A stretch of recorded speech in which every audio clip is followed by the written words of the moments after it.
தாய் தமிழ் உறவுகளுக்கு வணக்கம். இன்றைய காணொளியில் ஒரு 3 கொலையினுடைய அப்டேட்ஸ் அப்படின்னு சொல்லலாம். குறிப்பாக சொல்லணும்னா ஆம்ஸ்ட்ராங்குடைய கொலை வழக்கு, மதுரையில் நாம் தமிழர் கட்சியினுடைய நிர்வாகி பாலசுப்ரமணியன் அவருடைய கொலை வழக்கு, மூன்றாவதாக கடலூரில் மிகப்பெரிய அளவில் பீதி ஊட்டக்கூடிய ஒரே இடத்துல 3 பேரை படுகொலை செய்தது. இந்த 3ஐ பற்றிய சில முக்கிய தகவல்கள், திரட்டப்பட்ட தகவல்கள், தெளிவான விளக்கங்கள், ஏன், எதற்கு, எங்கே, எப்படி, இன்றைய சமர்க்களத்தின் காணொளியில்.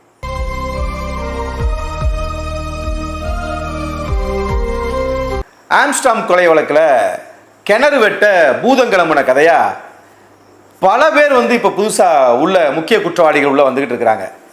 இது ஒரு பெரிய திட்டமாக தெரியுது. முதல்ல 8 பேரை போய் அவங்களே சரணடைய சொன்னதெல்லாம் இவங்க ஏற்கனவே ஒரு கதையாக, திரைக்கதையாக வகுத்து வச்சிருக்கிறாங்க. அப்படிதான் அந்த 8 பேர் போனது.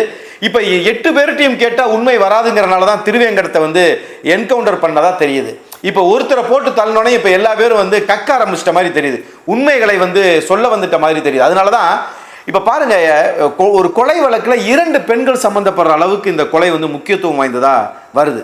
இப்போ இந்த 8 பேர்கிட்ட கிடைத்த தகவல்கள், குறிப்பாக வழக்கறிஞர் அருள் மற்றும் வழக்கறிஞர் ஹரிகரன், இவங்க 2 பேர்த்திட்ட இருந்து சில விஷயங்களை திரட்டும் போது தான் இதில் 2 பெண்கள் சம்மந்தப்பட்டிருக்கிறாங்க. இன்னொரு, அதாவது அவர் என்ன சொல்றதுன்னா, பெரிய டான் சம்போ செந்தில் அப்படின்னு சொல்றாங்க, அவரும் இதில் சம்மந்தப்பட்டிருக்கிறார். இது போக அஞ்சலை, மலர்கொடி என்கின்ற 2 பெண்கள் ஆம்ஸ்ட்ராங் கொலை வழக்குக்குள்ள சேர்க்கப்பட்டிருக்கிறாங்க. அஞ்சலையை தேடி வர்றாங்க. யார் இந்த அஞ்சலை அப்படின்னா, இந்த அஞ்சலையை அஞ்சலைன்னு சொல்லலாம், இல்லைன்னா கஞ்சா அலை அப்படின்னு சொல்லலாம். ஏன்னா மிகப்பெரிய ஒரு கஞ்சா வியாபாரம் அந்த வடசென்னை பகுதியில், மிகப்பெரிய கஞ்சா வியாபாரம். இன்னும் சொல்ல போனா ஒரு பெண் ரவுடின்னு சொல்லலாம், பெண் டான் சொல்லலாம். ஏன்னா இவங்களுக்கு ஒரு குண்டாசே போட்டிருக்காங்கன்னா அப்ப எவ்வளவு பெரிய டானா இருந்திருப்பாங்கன்னு பாருங்க. இவங்க ஏன் டான் ஆனாங்க அப்படின்னா, இவங்க ஆற்காடு சுரேஷ் இந்த அஞ்சலை மீது காதல் கொண்டு இவரை திருமணம் செய்திருக்கிறாரு. ஸோ ஆற்காடு சுரேஷனுடைய மனைவி அஞ்சலை அப்படிங்கிறது தான் தெரிய வருது. எவ்வளவு இவங்க எவ்வளவு பெரிய ரவுடி இந்த அஞ்சலை அப்படின்னு நீங்க எடுத்துக்கிட்டீங்கன்னா, நம்ம இதுல எல்லாம் சொல்லுவோம் B category, A category, C கேட்டகரின்னு சொல்லி இந்த சரித்திர பதிவேடு அப்படின்னு சொல்லி இருக்கும். அந்த காவல்துறையினுடைய சரித்திர பதிவேடுல பி கேட்டகரியை கொடுக்கப்பட்டிருக்கிறாங்க இந்த அஞ்சலைக்கு. இதையெல்லாம் தாண்டி இவங்களுக்கு மிகப்பெரிய இன்னொரு மகுடம் இருக்குது. என்னது அப்படின்னா, பாரதிய ஜனதாவினுடைய மகளிர் அணியினுடைய துணை செயலாளராக இருந்திருக்கிறாங்க வடசென்னை பகுதிக்கு. அப்படின்னா எவ்வளோ பெரிய ஒரு பதவியை எப்படிப்பட்ட ஆளுக்கு கொடுத்துருக்குறாங்க. குண்டாஸ் போடப்பட்டிருக்கு, சிறையில் இருந்திருக்கிறாங்க, பல வழக்குகள் கஞ்சா வித்ததில், கட்ட பஞ்சாயத்து பண்ணதில், ரவுடிசம் பண்ணதில் பல வழக்குகள் இருக்கு, குண்டாஸ் உட்பட. பி கேட்டகரி சரித்திர பதிவேடில் காவல்துறையோட ஆவணத்தில் இருக்குது. இதையெல்லாம் தாண்டி இவங்க இதுக்கெல்லாம் மகுடம் சேர்க்கிற மாதிரி பாரதிய ஜனதாவுடைய வடசென்னை மகளிர் அணியினுடைய இணை செயலாளர்னா பார்த்துக்கோங்க. இந்த அஞ்சலை இப்போ வரைக்கும் பிடிபடலை. இந்த அஞ்சலையை போட்டு கொடுத்தது யாருன்னா நம்ம வழக்கறிஞர் அருள்.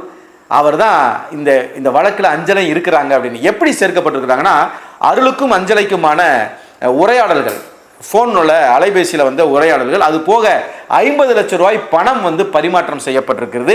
அஞ்சலினுடைய இதில் இருந்து அருளுடைய கணக்குக்கா இல்லை அருளுடைய கணக்கில் இருந்து அஞ்சலைக்கான்னு தெரியல, ஆனால் இருவருக்குமாக 50 லட்சம் ரூபாய் வரைக்கும் பரிமாற்றம் செய்யப்பட்டிருக்குது. இது ஒரு பக்கம். இது அஞ்சலையினுடைய வரலாறு இன்னும் பிடிபடவில்லை அப்படிங்கிறது தெரிய வருது. இதில் இடையில பாருங்க, மலர்கொடி அப்படிங்கிற வழக்கறிஞர் இதில் சேர்க்கப்படுறாங்க. யார் இந்த மலர்கொடி அப்படின்னு கேட்டிங்கன்னா, அவங்கள மலர்கொடி அப்படின்னு சொன்னால் யாருக்கும் தெரியாது, ஆனால் மலர்கொடி சேகர் அப்படின்னு சொன்னால் எல்லாருக்குமே தெரியும். யார் அந்த சேகர்? தோட்டம் சேகர். யார் அந்த தோட்டம் சேகர்னா, அதிமுகவினுடைய பிரமுகர். அவர் எந்த அளவிற்கு அந்த பகுதியில் மிகப்பெரிய ஒரு ஆளாக இருந்திருக்கிறார் அப்படின்னா, அவங்க அப்பா ஸ்ரீராம் காங்கிரஸை சேர்ந்தவர். அந்த பகுதியில் அவருக்கு ஒரு சிலையே இருக்குதுன்னா பார்த்துக்கோங்க. ஐஸ் ஹவுஸ் பகுதியில் அவருக்கென்று ஒரு சிலையே இருக்குது. ஆனால் அப்பா ஸ்ரீராம் காங்கிரஸாக இருந்தாலும் மகன் தோட்டம் சேகர் அவர் இருக்கிற இடத்துக்கு பேர் தோட்டம். அந்த ஐஸ் ஹவுஸ் பக்கத்தில் இருக்கிற இடத்துக்கு பேர் தோட்டம், அதனால தோட்டம் சேகர்னு சொல்றாங்க. ஸ்ரீராம் காங்கிரஸாக இருந்தாலும் தோட்டம் சேகர் அதிமுகவில், அதுவும் குறிப்பாக கானா பாடல்கள், பரப்புரை தலங்களில் கானா பாடல்களை மிக சிறப்பாக பாடக்கூடியவராக இருந்திருக்கிறாரு. அவரும் பல கட்ட பஞ்சாயத்துகள், ரவுடிசம் அந்த பகுதிகளில் பண்ணிக்கிட்டு இருந்திருக்கிறாரு. இன்னும் சொல்ல போனால் ஜெயலலிதாவிற்கு நேரடியாக தெரியக்கூடிய அளவிற்கு தோட்டம் சேகர் இருந்திருக்கிறாரு. தோட்டம் சேகர் வீரமணியால் கொல்லப்படுகிறார். அவர் கொல்லப்படும் போது அந்த தோட்டம் சேகருடைய பையனுக்கு வயது 2. அந்த சினிமாலெல்லாம் காட்டுற மாதிரி சின்ன வயசுல தன் அப்பாவை பறிகொடுத்து அவன் வந்து அவர் திரும்ப வந்து இந்த பழி வாங்குவான்ல, அது மாதிரி 2 வயசா இருந்த தோட்டம் சேகருடைய பையன் மயிலாப்பூர்ல இருக்கிற சிவக்குமார் என்பவரை, அதாவது இந்த வழக்குல இந்த தன்னுடைய அப்பா தோட்டம் சேகருடைய கொலையில அவரும் உடன்பட்டிருக்கிறாரு. அந்த மயிலாப்பூர் சிவக்குமாரை 2021ஆம் ஆண்டு கொலை செய்கிறாரு. 2 வயசா இருந்த பையன் தன் தந்தையினுடைய மரணத்திற்கு பழி வாங்குவதற்காக 2021 மயிலாப்பூர் சிவகுமாரை போட்டு தள்ளுறாருன்னா அப்ப எந்த அளவுக்கு இருக்குன்னு பாருங்க. இந்த வீரமணி இறந்ததே வந்து வீரமணி தோட்டம் சேகரை கொண்டவனையும் அந்த அந்த அந்த அந்த வழக்குக்கு போயிட்டு வரும்போது தான் என்கவுண்டர், அந்த வழக்குக்கு பிடிபடும் போது தான் வீரமணி என்கவுண்டர் பண்ணி கொள்றாங்க. இதுதான் வந்து மலர்கொடி சேகருடைய பின்புலம். இந்த மலர்கொடி சேகர் அதிமுகவினுடைய திருவல்லிக்கேணி மேற்கு பகுதியினுடைய கழக இணைச் செயலாளராக இருக்கிறது என்பது அது ஒரு பெரிய பெருமை, அது ஒரு பெரிய மகுடம் அவங்களுக்கு. இப்படிப்பட்டவர்கள் தான் இப்போ ஆம்ஸ்ட்ராங் கொலை வழக்கில் புதிதாக சேர்க்கப்பட்ட முக்கிய குற்றவாளிகளாக இருக்கிறாங்க. இப்போ இதில் பாருங்க, திமுக உள்ள வந்துருச்சு, அதிமுக உள்ள வந்துருச்சு, பாரதிய ஜனதா உள்ள வந்துருச்சு. ஆம்ஸ்ட்ராங் கொலை வழக்கில் அனைத்து கட்சிகளுடைய ஆள்களும் உள்ள கலந்துருக்கிறாங்க. அப்படிங்கிறது இன்னும் போக போக யாரெல்லாம் இதில் இருக்கிறாங்க அப்படின்னு தெரியல. இது ஒரு பக்கம் ஆம்ஸ்ட்ராங் கொலை வழக்கினுடைய அப்டேட்ஸ் அப்படின்னு கூட வச்சுக்கோங்களேன். இந்த பக்கம் எடுத்துக்குவோம். நேற்றைக்கு முன்தினம் நடந்த நாம் தமிழர் கட்சியினுடைய வடக்கு தொகுதியினுடைய துணை செயலாளர் பாலசுப்ரமணியனுடைய கொலை. இதில் என்ன நடந்திருக்குன்னா, அநேகமாக அந்த கொலை நடந்த 3-4 மணி நேரத்திலே வந்து 3 சுள்ளாங்களை பிடிச்சிட்டாங்க. ஏன்னா சுள்ளாங்க அவங்க தான் போட்டதே, அருவாள் எடுத்து வெட்டுறதுக்கு சக்தி கூட இல்லாதவன் தான் இந்த கொலையை செஞ்சுருக்கிறான். ஆனால் இன்னைக்கு அந்த 3 பேருக்குமே கையில் ஒன்றும் காயப்பட்ட மாதிரி தெரியல, காலை ஒடிச்சு விட்ட மாதிரி தெரியுது. காலையுமே வந்து கணுக்காலில் முட்டியில் உடச்சு விட்ட மாதிரி தெரியுது. முழுமுக்கா மாவு கட்டு போட்டு படுத்திருக்காங்க. ஆனால் இதோட இந்த கேஸ் விட்டுருமா அப்படின்னா விட்டா அவன் அந்த நொண்டிக்காலில் வந்து கூட இன்னொருத்தரை வந்து கொலை செய்ய அவன் தயாராக தான் இருப்பான். ஆனால் 16, 17, 18 வயசில் இப்படி இருக்கிறான்னா அவன் ஒன்றும் அவ்வளவு எளிதாலாம் அதை விட்டுற மாட்டான். கையை காலை உடைச்சிட்டா இது சரியாயிருமானா அப்படி கிடையாது. சட்டம் ஒழுங்கை இன்னும் சரி செய்யணும். போதைப்பொருள் நடமாட்டத்தை இன்னும் அதை வந்து முழுமையாக அது அகல்ற வரைக்கும் வந்து காவல்துறை அதில் மிகப்பெரிய கண்டிப்போடு இருக்கணும். ஆனால் அப்படி எதுவும் எடுத்ததாக தெரியல. இது வந்து பாலசுப்ரமணியன் கொலையில் இருக்கக்கூடிய அப்டேட்ஸ். அது ஒரு பக்கம் இருக்கட்டும். இப்போ இன்றைக்கு மிகப்பெரிய பரபரப்பை உண்டாக்கியது என்னது அப்படின்னா, கடலூரில் வந்து 3 பேருடைய கொலை.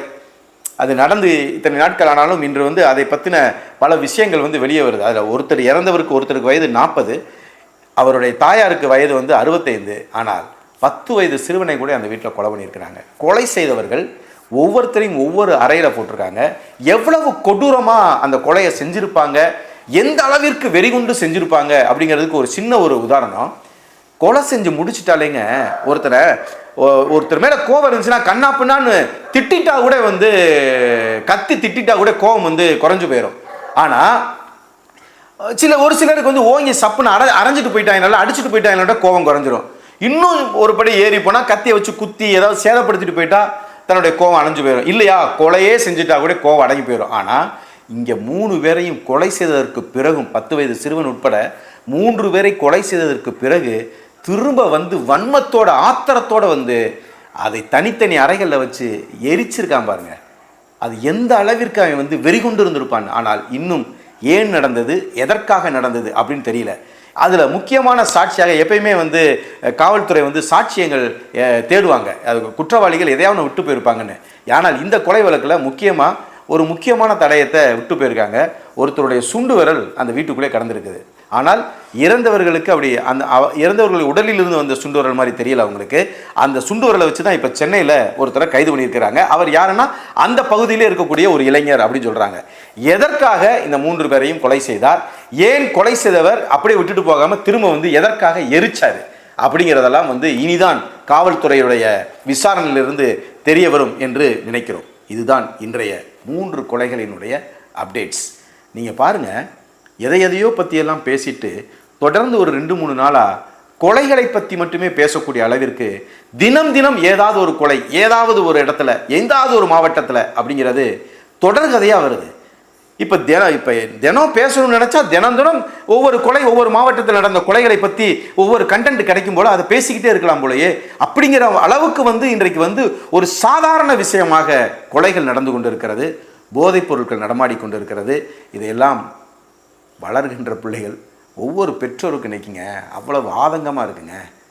எப்பட்றா இந்த சமுதாயத்தில் நம்ம பிள்ளைகளை கொண்டு கரை சேர்க்க போகிறோம், எப்பட்றா நம்ம பிள்ளைகள் வந்து இதையெல்லாம் கடந்து எப்பட்றா வாழ போகிறான், எங்கிட்ட தவறிடுவானா வச்சுருவாங்களான்னு பதட்டப்படக்கூடிய அளவிற்கு, அதுவும் குறிப்பாக ஒரு வாரத்திற்குள் பார்த்திங்கன்னா மனதை பதபதைக்க வைக்கக்கூடிய, மிரட்டப்படக்கூடிய, அச்சப்பட வைக்கக்கூடிய ஒரு கொலை சம்பவங்கள் நடக்குதுங்கிறது வந்து ஒரு சாதாரண விஷயம் இல்லைங்க. இது சமுதாயத்தை சீரழிக்கும். நல்லதொரு தேசத்தை உருவாக்க, நல்லதொரு இளைய தலைமுறையை உருவாக்க வேண்டும். ஆனால் அந்த இளைய தலைமுறைகள் இன்று போதைக்கு அடிமையாகி 16, 17, 18 வயதுகளிலேயே கொலை செய்யக்கூடிய அளவிற்கு துணிகிறார் என்றால் இந்த சமுதாயம் எதை நோக்கி போய்கொண்டிருக்கிறது? நன்றி, வணக்கம். இது சமர்க்களம், சமரசமற்ற தமிழ் தேசிய ஊடகம்.